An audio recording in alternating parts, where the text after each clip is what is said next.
Bismillah walhamdulillah wassalatu wassalamu ala rasulillah Sayyidina wa maulana Muhammad bin Abdillah wa ala alihi wa sahbihi wa mawalah. La haula wa la quwata illa billah amma ba'du. Bapak Ibu hadirin rahimakumullah. Al-Quran itu secara umum menjelaskan tentang tauhid, kemudian tentang hukum-hukum, dan yang banyak itu isinya cerita, kisah-kisah para nabi dan kemudian kaum-kaumnya yang terdahulu, atau bisa cerita tentang urusan-urusan yang belum terjadi, yaitu terkait dengan kehidupan setelah mati. Kita awali dari cerita yang paling pertama. Al-Quran itu urutannya setelah surat Al-Fatihah, kemudian surat Al-Baqarah. Dalam surat Al-Baqarah itu ada tema pertama yang terkait dengan kisah atau cerita, yaitu di samping ceritanya Bani Israel dengan nabinya, pertama kali yang diceritakan oleh Allah tentang manusia pertama yang kemudian akhirnya dijadikan nabi dan rasul oleh Allah Subhanahu wa taala, yaitu cerita tentang Nabi Adam.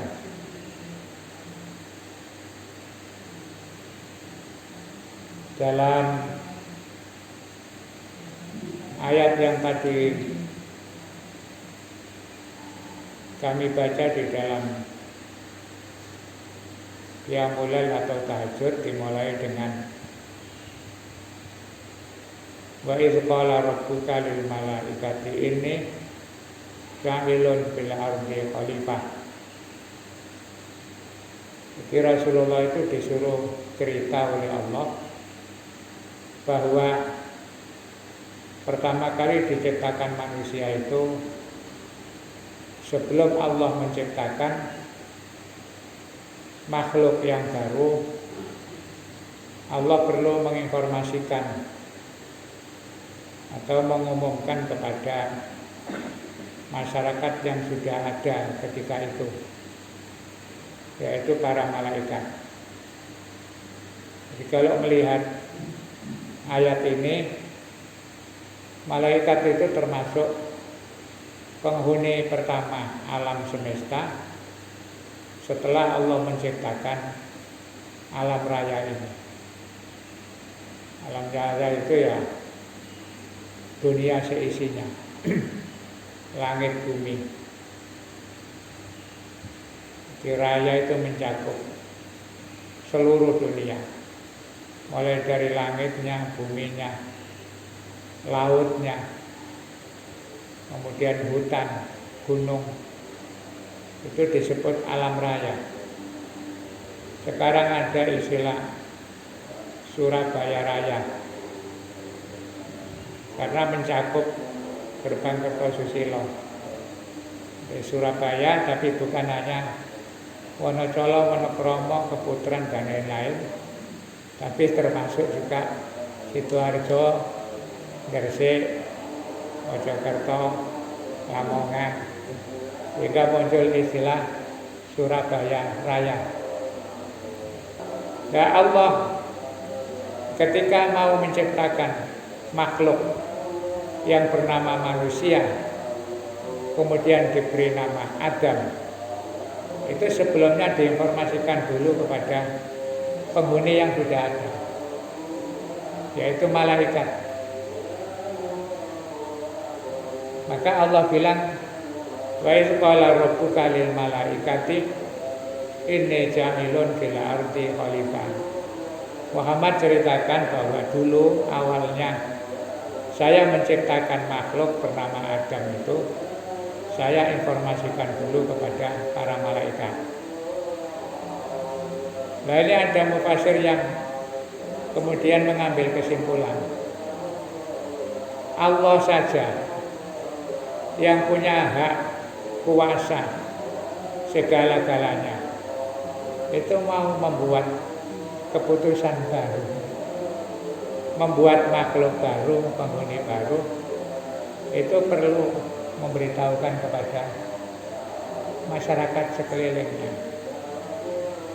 Jadi ini pelajaran untuk kita semua dalam hidup bermasyarakat.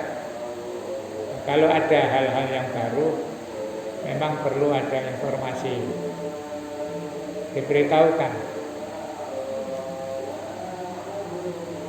Ya apa saja, kita sebagai masyarakat hidup bersama orang lain, kalau ada keputusan yang terkait dengan dampak lingkungan sekitar, itu Allah yang begitu punya otoritas masih harus memberitahu kepada malaikat. Kemudian yang kedua, ketika malaikat diberitahu, kalau malaikat tanya, ataja'alu fiha may yufsidu fiha wa yasfiku dima wa nahnu nusabbihu bihamdika wa nuqaddisu lak. Kata malaikat, kenapa jenengan kok repot-repot bikin makhluk baru? Kalau urusannya hanya supaya makhluk itu menghamba dan mengabdi kepada panjenengan, apa tidak cukup saya? Wa nahnu nusabbihu bihamdika wa nuqaddisu lak. Kadang-kadang gampangannya malaikat itu bilang, saya ini kami ini kurang apa? Sudah ibadah tidak pernah membantah, nusabbihu bihamdika, selalu bertasbih kepada panjenengan, wa nuqaddisu lak, dan memahasucikan panjenengan. Jadi istilahnya itu malaikat rumangsa ini boleh dikatakan dengan bahasa manusia. Jadi rada tersinggung malaikat. Awak dhewe wis kurang apa? Kok gawe wong liya. Dan itu biasa. Manusia itu juga begitu. Sudah melakukan segala macam, wes istilahnya sudah maksimal. Sebagai seseorang yang ditugasi melaksanakan sesuatu, itu terus misalnya ada perubahan, itu mesti ada ketersinggungan seperti malaikat. Kurang apa aku nekakno wong liya barang. Itu dalam banyak hal. Apakah itu urusan pegawaian, nyambut gawe di kantor, dipercaya oleh bos, akhirnya segala macam pekerjaan dilakukan sudah dengan begitu sempurna. Akhirnya terus ada pejabat baru, ya mesti tersinggung. Kurang apa wadewe digeser. Itu persoalannya karena ya begitu itu alam. Urusan jadi pejabat, ya apa saja, mulai dari tingkat RT, RW, lurah, sampai seterusnya. Itu pada saat ada perubahan mesti ada keterkejutan, apalagi kalau perubahannya itu mendadak. Malaikat yang tersinggung, apalagi kita. Termasuk rumah tangga juga begitu.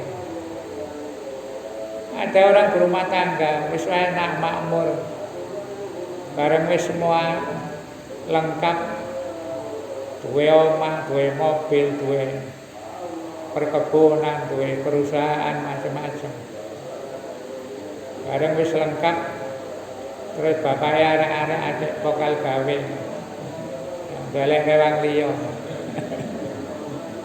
Jare ibu aku kurang apa? Tak rewangi, mulai Joko Loro. Mulai Joko Loro, mulai melarat sampai sukses.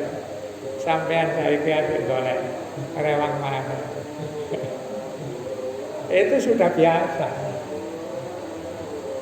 Jadi Al-Quran itu ketika menceritakan kehidupan alam raya ini, mesti di balik cerita itu ada hal-hal yang bisa kita ambil sebagai pelajaran.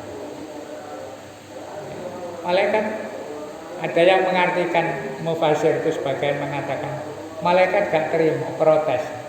Terus akhirnya protesnya begini. Qalu ataj'alu fiha may yusitu fiha wa yasfiku dima. Apakah kalau panjenengan bikin makhluk baru kemudian dijadikan petugas yang punya kewajiban memakmurkan alam raya ini, apa ndak malah nanti kisruh? Jadi menurut malaikat itu dalam prediksinya, Gusti Allah kok bikin makhluk baru namanya manusia.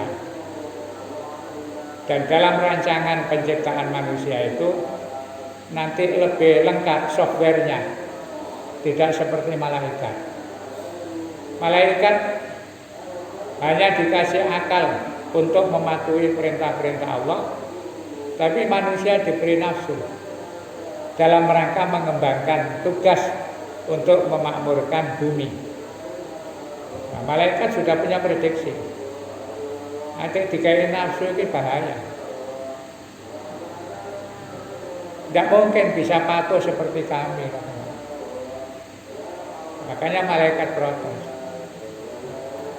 Jadi dalam kehidupan itu juga begitu.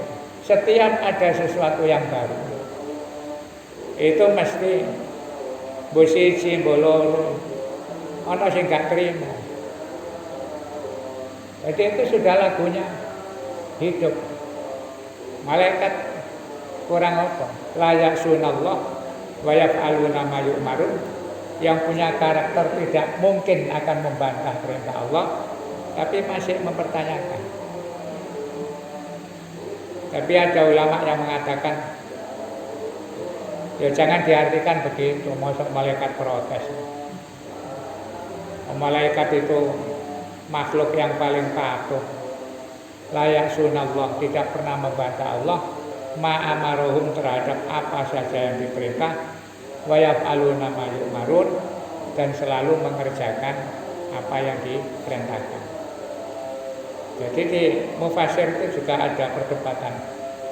Ketika mengartikan qalu ataj'alu fiha may yufsidu fiha wa yasfiku dima, itu ada yang mengatakan malaikat enggak terima, protes. Misalnya anak urip kalau sing ganggu, Gusti Allah gawe makhluk baru. Jadi biasa. Dan Allah tidak tersinggung ketika diprotes. Ini pelajaran.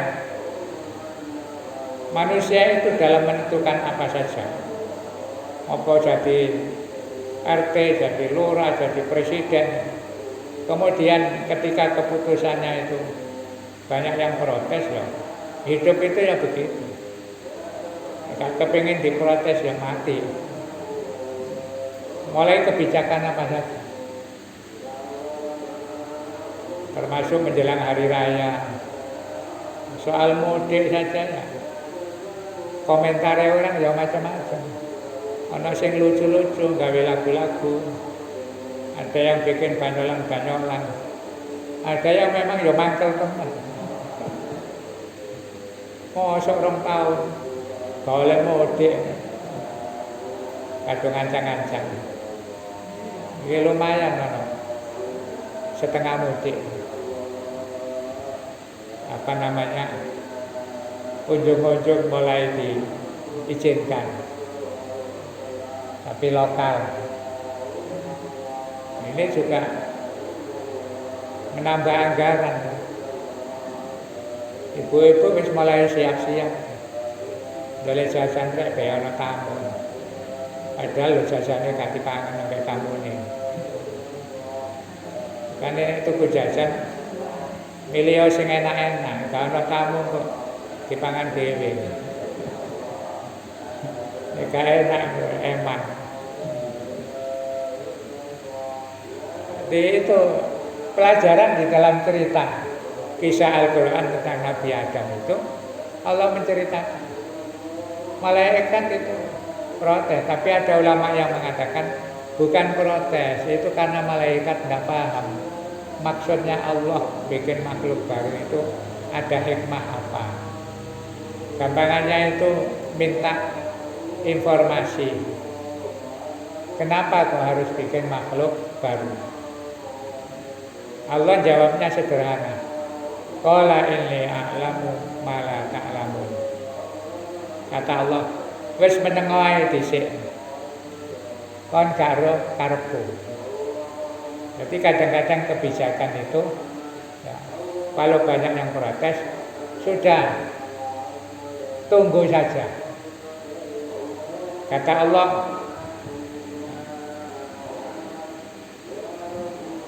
qala inni a'lamu ma la ta'lamun. Allah bilang, sudah kamu diam saja dulu, nanti akan saya jelaskan.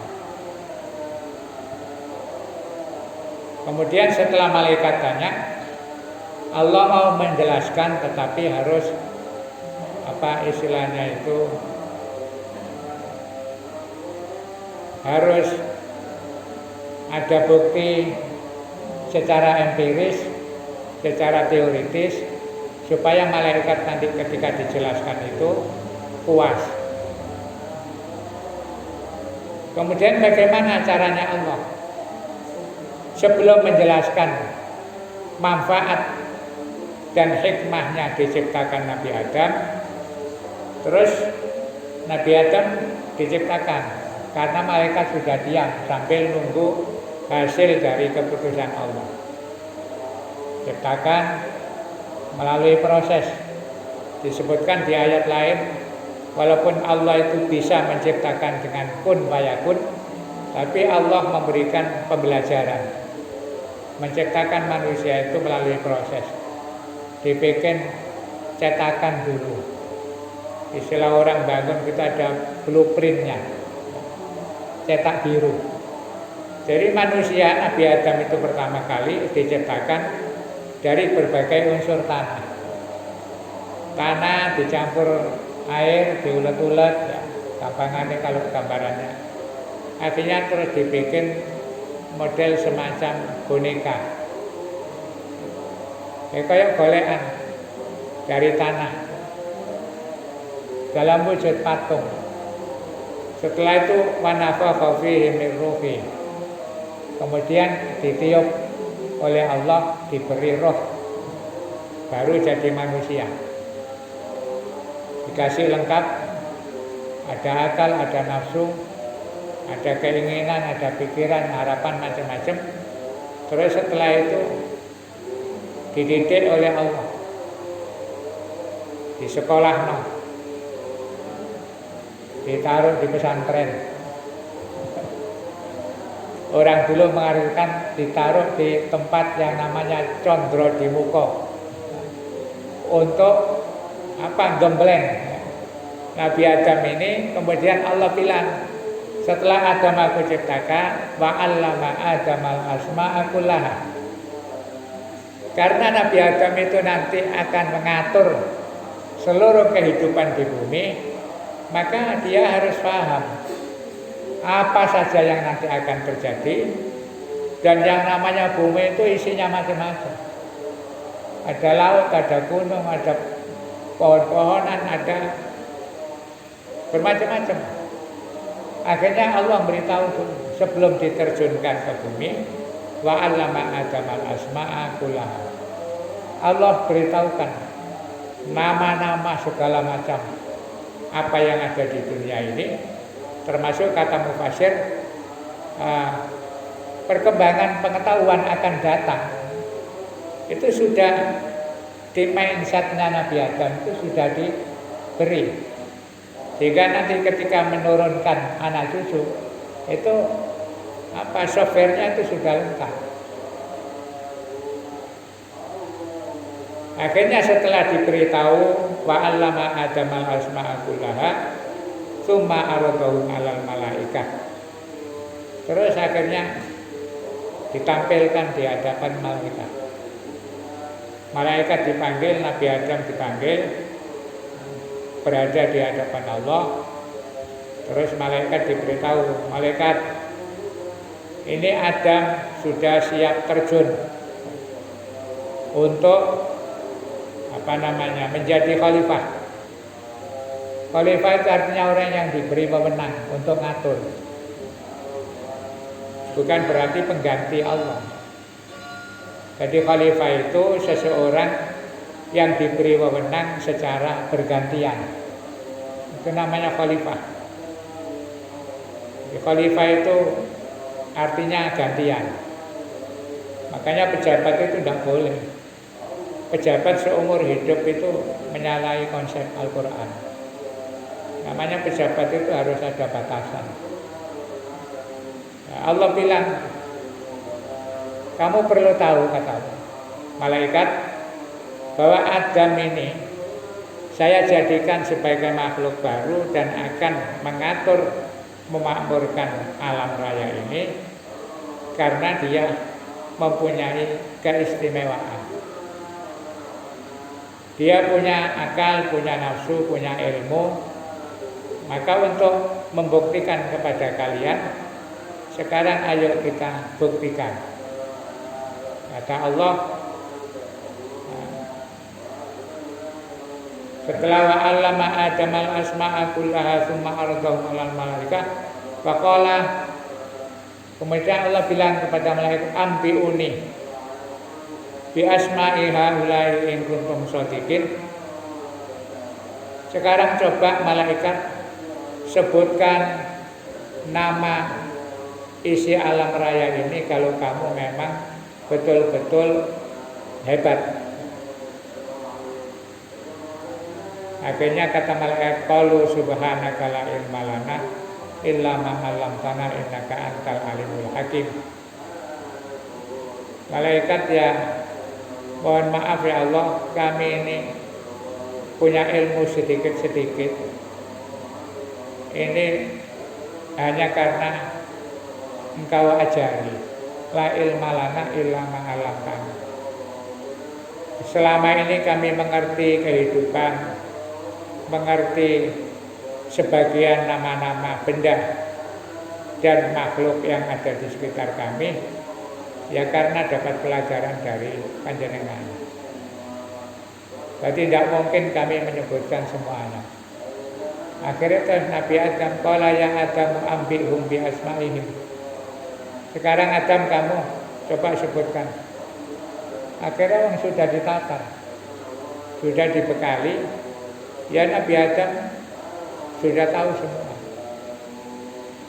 Falamma ambahum bi asma'ihim qala alam aqul lakum inni a'lamu ghaibas samawati wal ard wa a'lamu ma tubduna wa ma kuntum taktumun.